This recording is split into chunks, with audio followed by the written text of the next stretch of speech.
What's good? We back with the Boston Clinic and more. It's your boy CJ Goodfella. We speaking on what I told you guys I was gonna bring you guys a little later on. Shout out to my boy Greg.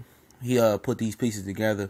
We figured if Robert Easter Jr. is sparring Chop Corley, who's a southpaw, and Omar Figueroa said Mikey Garcia turned down the fight with him, then who else could be Mikey Garcia be fighting? And it's not Jorge Linares as well.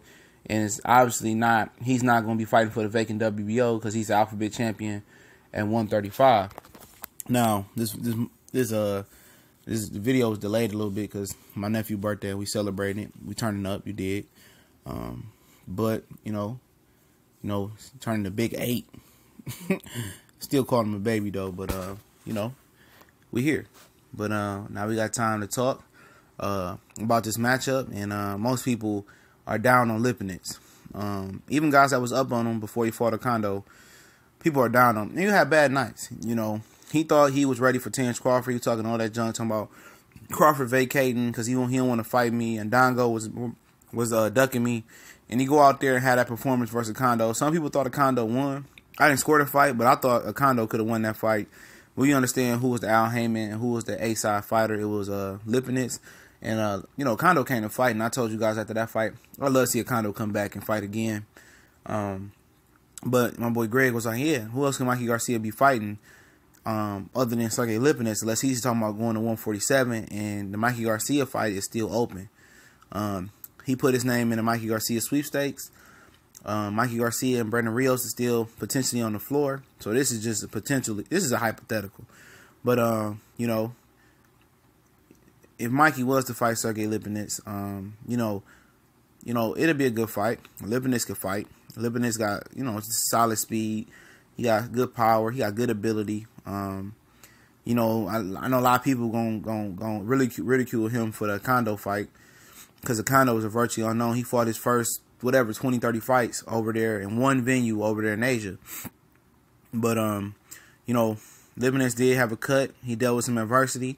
And that's what you do. That's what you gotta do to be a champion. Not all the time that you deal with adversity, but once you get a belt, it's gonna come one time or another time in your career where you're gonna deal with adversity, a cut, being behind on the cards, being injured, dealing with whatever. And once you overcome that adversity, it's kind of like a rites of passage to being a real world champion, a real player in the sport of boxing. So, Lipinets got that out the way. He got a tough fight, a guy that had a lot of energy, who worked exclusively on his lower body strength, not to be out-muscled or outpowered by Lipinets and Oquendo. But now he's dealing with a smaller opponent in Mikey Garcia. But Mikey Garcia understands how to fight and how to win. He's a world-class type fighter, just as Lipinets is trying to aspire to be that world-class type of fighter.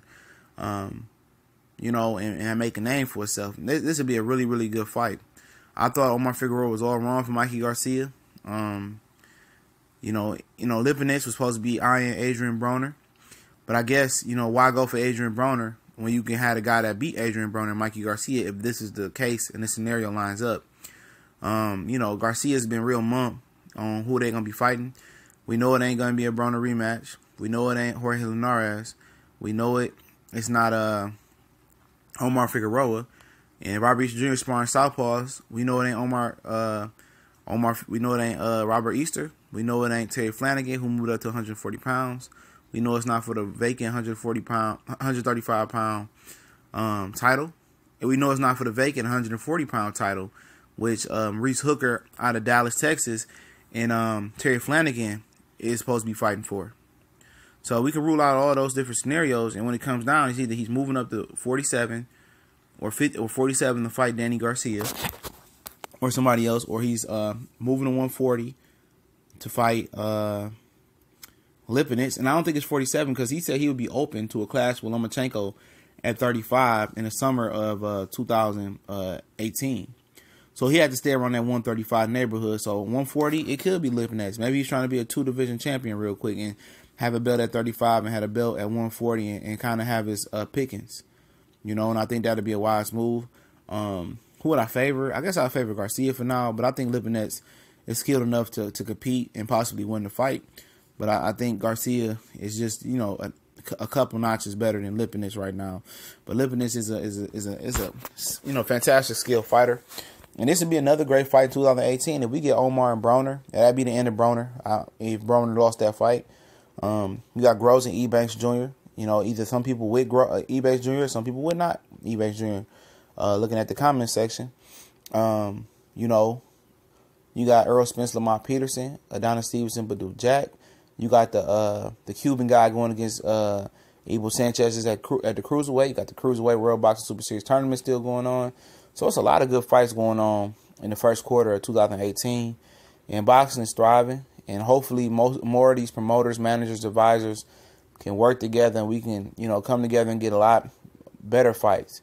Because 2017 was a fantastic year. I'm pretty sure Billy Joe Saunders, David Lemieux going to end it with a bang. So, you know, let me know what y'all think. And I will come with the Jeff Horn review with Gary Cochran later.